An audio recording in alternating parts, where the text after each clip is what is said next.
রাষ্ট্রদ্রোহ মামলায় গ্রেপ্তার সম্মিলিত সনাতনী জাগরণ জোটের মুখপাত্র চিন্ময় কৃষ্ণ দাসের জামিন শুনানির কথা রয়েছে আজ। বিস্তারিত জানাতে চট্টগ্রাম থেকে যোগ দিচ্ছেন সহকর্মী অনুপম শীল। অনুপম, জামিন শুনানির বিষয়ে কতটুকু অগ্রগতি হয়েছে বা কখন নাগাদ এটি হতে পারে, সর্বশেষ কি তথ্য রয়েছে? গত ২৫ নভেম্বর মূলত ঢাকার আন্তর্জাতিক শাহ জালাল বিমানবন্দর থেকে আটকের পর এর পরদিন তাকে চট্টগ্রামের এই আদালতে তোলা হয়েছিল। সেদিনই তার জামিন আদালত নামঞ্জুর হয় এবং সেই প্রেক্ষাপটে আমরা জানি যে এখানে সংঘর্ষ এবং একজন আইনজীবীর হত্যাকাণ্ডের মতো ঘটনা ঘটেছে এবং তারই ফলে আমরা পরবর্তীতে দেখেছি যে ৩ তারিখ তাকে আবার আদালতে তোলা হয়েছিল এবং আদালতে তোলার পরে সে সময় কোনো আইনজীবী না থাকায় আজকে তার জামিনের শুনানি সময় নির্ধারণ করা হয়েছে। ইতিমধ্যে আমরা দেখছি যে চট্টগ্রামের আদালত প্রাঙ্গণে একেবারে কঠোর এবং নিশ্চিদ্র নিরাপত্তা ব্যবস্থা নেওয়া হয়েছে। এখানে আমরা আজকে একেবারে এই আদালতের পরীর পাহাড়ের নিচ থেকে সকল মানুষকে যারা আসছেন সবাইকে পরিচয়পত্র, কেন আসছেন আদালত ভবনে সেই কারণগুলো জিজ্ঞাসা করে তারপর উঠতে দেওয়া হচ্ছে।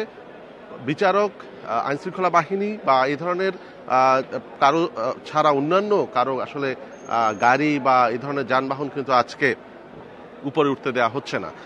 আর আমরা একটু এই ঘটনার কথা বলি যে তার এই রাষ্ট্রদ্রোহ মামলায় যে ফিরোজ খান নামে এক বিএনপি নেতা, যদিও তাকে পরবর্তীতে দল থেকে অব্যাহতি দেওয়া হয়েছিল, তিনি মামলা করেছিলেন। সেই প্রেক্ষাপটে তাকে ২৫ নভেম্বর গ্রেপ্তার করা হয়। ২৬ নভেম্বর এই আদালত প্রাঙ্গণে তার জামিন নামঞ্জুরকে ঘিরে সনাতনী জাগরণ মঞ্চের তার অনুসারী যারা আছেন তাদের বিক্ষোভ, এবং সেই বিক্ষোভের পরে বিকেলে আমরা দেখেছি যে এখানে সংঘর্ষের ঘটনা ঘটেছে। সেই ঘটনায় একজন আইনজীবীর মর্মান্তিক মৃত্যু হয়েছে এবং তারপরে আসলে আমরা দেখছি যে ইতোমধ্যে ৬টির মতো মামলা হয়েছে, ২টি হত্যা মামলা এবং বাকি ৪টি পুলিশের উপর হামলা এবং পুলিশের কাজে বাধা দান, এই ধরনের অভিযোগে মামলা হয়েছে এবং সেই ঘটনাগুলোতে সেই ৬টি মামলা ইতোমধ্যে ৪০ জনের মতো আটক আছেন এবং আমরা দেখেছি যে দফায় দফায় অন্তত ৪ থেকে ৫ জন আমরা দেখেছি যে তারা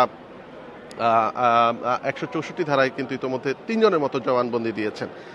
মাঝখানে ১১ এবং ১২ ডিসেম্বর ঢাকা থেকে আসা একজন আইনজীবী তিনি আগাম জামিন শুনানির জন্য আবেদনের চেষ্টা করেছিলেন, যদিও সেটি প্রয়োজনীয় যে আইনানুগ যে নিয়ম কানুন আছে সেই নিয়ম মেনে না করায় সেটি আসলে আদালত কর্তৃক গৃহীত হয়নি। তো আজকে তার জামিন শুনানি আছে, তবে আমরা এখানে যে আয়োজন দেখছি তাতে মনে করা হচ্ছে যে হয়তো ১১টার দিকে তাকে আদালত প্রাঙ্গণে আনা হতে পারে, যদিও এ বিষয়ে এখনো এখানে স্পষ্ট করে কেউ মুখ খুলছেন না।